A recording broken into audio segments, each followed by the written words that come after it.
Dalam nama Bapa dan Putra dan Roh Kudus. Amin. Allah Bapa kami, sabdamu adalah pelita, penuntun langkah kami, dan obor penyuluh jalan kami. Kami ingin membaca dan merenungkan sabdamu. Bersabdalah ya Tuhan, hamba-Mu mendengarkan. Penuhilah hati kami dengan sabdamu.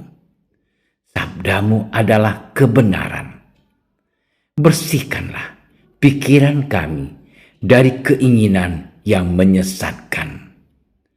Bukalah diri kami agar dapat mendengarkan sabdamu. Amin.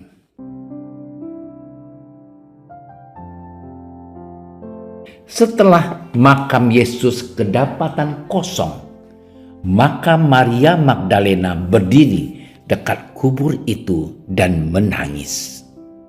Sambil menangis, ia menjenguk ke dalam kubur itu, dan tampaklah olehnya dua orang malaikat berpakaian putih, yang seorang duduk di sebelah kepala dan yang lain di sebelah kaki di tempat mayat Yesus terbaring. Kata malaikat-malaikat itu kepadanya, "Ibu, mengapa engkau menangis?" Jawab Maria kepada mereka, "Tuhanku telah diambil orang, dan aku tidak tahu di mana ia diletakkan." Sesudah berkata demikian, ia menoleh ke belakang dan melihat Yesus berdiri di situ. Tetapi ia tidak tahu bahwa itu adalah Yesus. Kata Yesus kepadanya, "Ibu, mengapa engkau menangis? Siapakah yang engkau cari?" Maria menyangka orang itu adalah penunggu taman, lalu berkata kepadanya, "Tuan, jikalau Tuan yang mengambil dia, katakanlah kepadaku di mana Tuan meletakkan dia, supaya aku dapat mengambilnya." Kata Yesus kepadanya, "Maria." Maria berpaling dan berkata kepadanya dalam bahasa Ibrani, "Rabuni," artinya guru.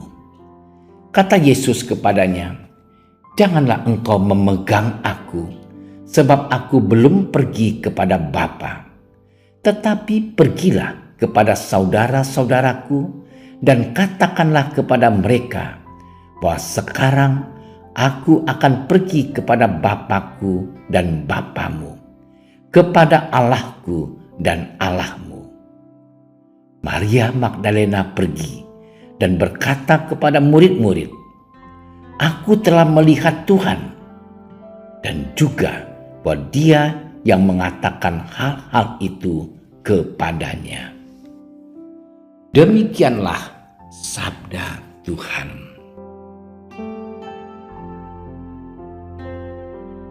Saudara-saudariku yang terkasih, pengalaman yang pasti diingat oleh manusia adalah pengalaman yang membahagiakan dan pengalaman yang menyedihkan.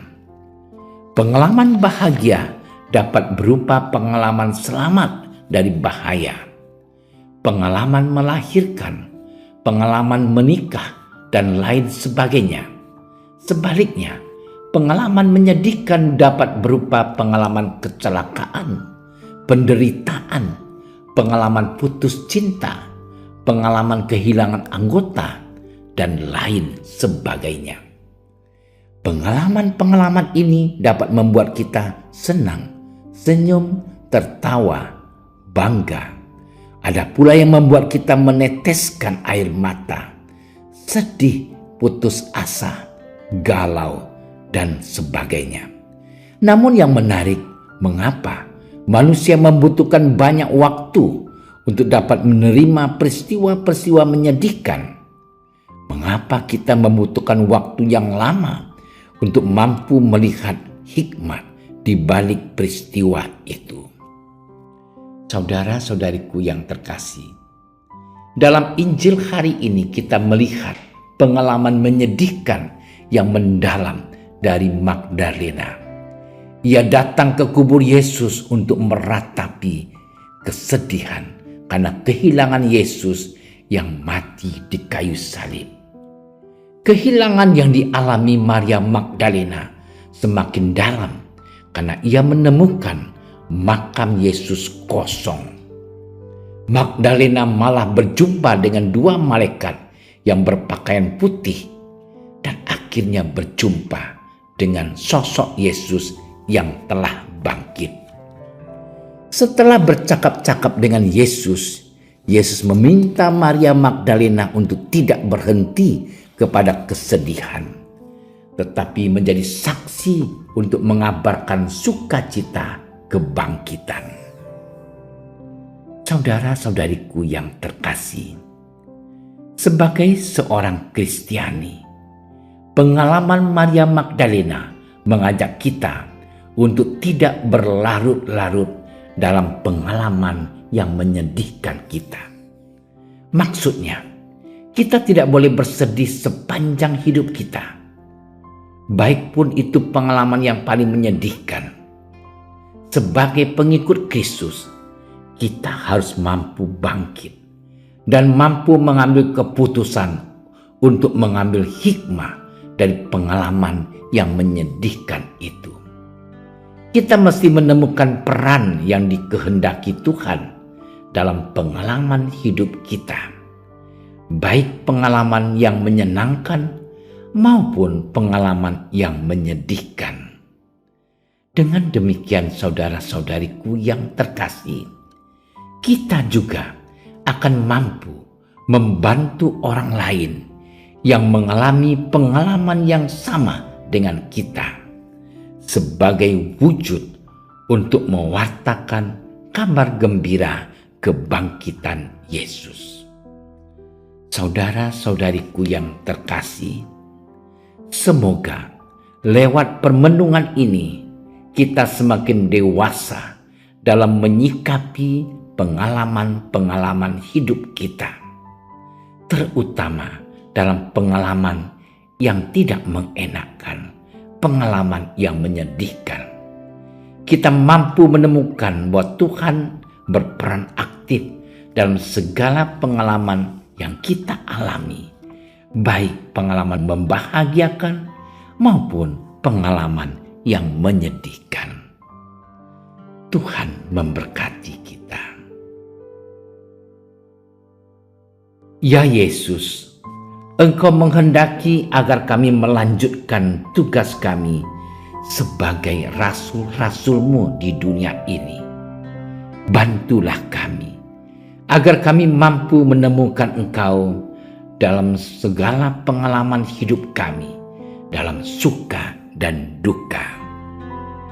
Sebab Engkaulah Juru Selamat kami, kini dan sepanjang segala masa. Amin. Kami berdiri di hadapan-Mu, ya Roh Kudus, pada saat kami berkumpul di dalam nama-Mu, bersama-Mu sendiri yang membimbing kami, membuat diri-Mu nyaman berdiam di hati kami. Ajarilah kami jalan yang harus kami tempuh dan bagaimana kami harus mengikuti jalan itu. Kami lemah dan berdosa. Jangan biarkan kami mendukung kekacauan. Jangan biarkan kebodohan menuntun kami ke jalan yang salah. Jangan pula keberpihakan mempengaruhi tindakan-tindakan kami.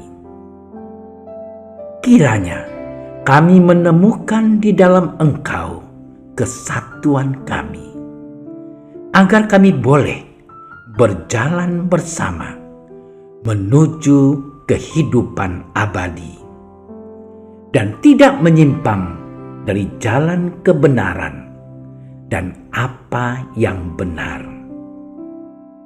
Semua ini kami mohon kepadamu yang berkarya di setiap tempat dan waktu, dalam persekutuan dengan Bapa dan Putra, untuk selama-lamanya.